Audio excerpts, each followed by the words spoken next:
হ্যাঁ, আমার প্রশ্ন হচ্ছে আমরা কি নবী করিম সাল্লাল্লাহু আলাইহি সাল্লামের সুন্নাহ অনুপাতে সকালবেলা কোরআনের কোন সূরা নির্দিষ্ট আছে কিনা, না ধারাবাহিকভাবে পড়তে থাকবো?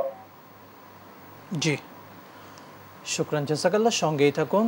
শেখ, আমাদের দর্শকের যে প্রশ্ন, যে সকালবেলায় সুন্নাহ মোতাবেক কোনো বিশেষ দোয়া আছে কিনা বা কোরআন তেলাওয়াতের অংশ আছে কিনা, নাকি ধারাবাহিকভাবে পড়তে হবে?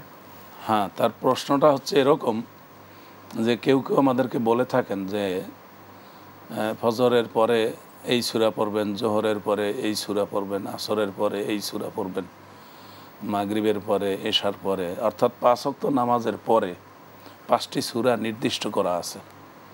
এবং এই ব্যাপারে আমাদের বাজারে কিছু বই আছে, সেই বইতে পাঞ্জে সূরা 5টি সূরা উল্লেখ করা আছে। বিশেষ করে এই 5টি সূরা তারা পড়বেন, এইটা আর কি বলা হয়।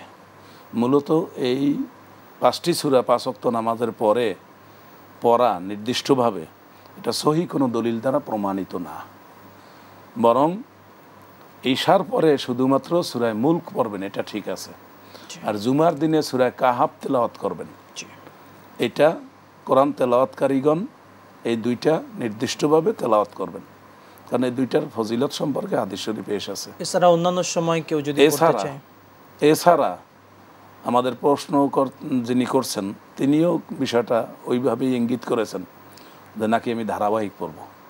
হ্যাঁ, তিনি যে কোনো মুসলমান, আমরা আমাদের দর্শক শ্রোতাদেরকে বলবো আপনারা সুনির্দিষ্টভাবে এই 5টি সূরা 5 ওয়াক্ত নামাজের পরে পড়বেন এরকম না, বরং আপনি শুরু থেকে কোরআন তেলাওয়াত করতে থাকবেন।